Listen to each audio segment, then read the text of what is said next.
All I wanna do and and take your money. All I wanna do and take your money. Hello! I have been ahead of the curve music-wise once in my life, and that was Plain White Tees, Hey There Delilah. Every other time, I'm so far behind, and I've only just gotten into Paper Planes by MIA, and I've just spent about 10 minutes going around the house being like, all I wanna do and take your money. Yeah, this is what happens when I have coffee in the afternoon. Like in the morning, it helps me wake up. If I don't have it in the morning, I have it in the afternoon, and then instead of just being awake, I'm like this. I did cut down on my coffee at the beginning of summer, and then I missed it. And like I was fine, but I was like, you know, coffee does taste nice. What I should have done was started decaf. I didn't. All I wanna do. Okay, right, this week I have read one and a little bit of a book. So last week I read Will Grayson by John Green and David Leviathan, and I thought, right, I'm going to find another David Leviathan book to read, independently written by him, because I really enjoyed his portion of the book, Will Grayson. I thought, yeah, let's do this. Went to the library and I found two books, Another Day and Every Day, both written by him, and I thought, ooh, these are connected. So the one he wrote first was Every Day. Every Day is about a teenager, could be a boy, could be a girl, we don't know. Okay, this teenager wakes up every day in the body of somebody else. Every morning, he wakes up, he has some knowledge of who he is, and then he has to access that person's memories. His memories and thoughts are independent, but he's in this person's body. It's never explained why or how that happens. It's just what happens in his life. And I actually quite like that they didn't try to explain it a little bit. They were like, this happens, there you go. What a concept. So the story is, this person wakes up in the body of this dude. He goes to school because he's always a teenager. His age always approximates the age of whoever he's in. And he meets this girl, and this girl is dating the guy whose body they're in. So he's in this body of a dude, and that dude's girlfriend comes up to him, and he falls in love with the girlfriend.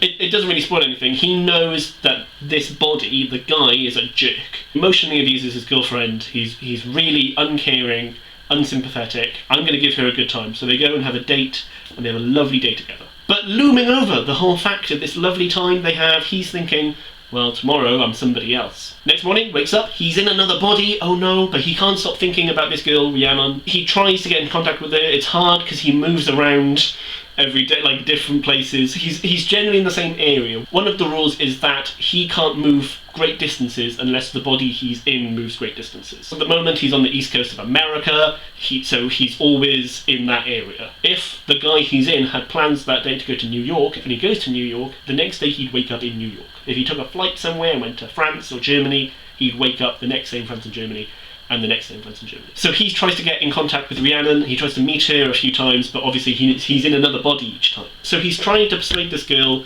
that he is he, him, she. He's gender non-specific. I want to say he, because the first body he's in the book, is a man. I kind of in my head associated him as being male, even though he then says, I'm not male or female because I've been in both bodies. Just because his first body was male, that's kind of what I associated. So it'd be really interesting if there was a chapter first where he's a woman. Yeah, it's really good. It's quite a short book. It's not very long. It's about 400 pages. And the story is fantastic. It's really well written. The characters in it are great because he has to stay the same each time. His body has family and friends, so he has to spend the days with them, and he has to go to school and do stuff in class, and maybe that person has a girlfriend, so they may have to go on a date. Conceptually, fantastic book, and also really well written. It's like a young adult teenage book, and at the heart of it is a love story, which I normally I'd prefer that to be like a side thing, and in this one it's the main thing. I didn't mind because it was a really nice love story, really sweet. 4 out of 5 for show. David Leviathan, who wrote it, revisited the world a few years later with Another Day. Now, Another Day is the same story written from the point of view of Rhiannon, of the girl that A falls in love with. Is it Grey that came out, which was 50 Shades of Grey told from Christian Grey's point of view? Like, when I heard that, I was like, that sounds terrible. And this is kind of the same concept, but I enjoyed Every Day so much, I thought I'd give it a go. I got a few chapters in, and I can't read it, and I'll tell you why. It's because it's too soon after reading Every Day. The idea of this book is that you're revisiting this story that you know, you're hearing it from another perspective, you're hearing it from the girl's point of view. Instead of this person who is changing bodies, she's saying the same, and she's got these new people coming to her every day, dealing with these new faces.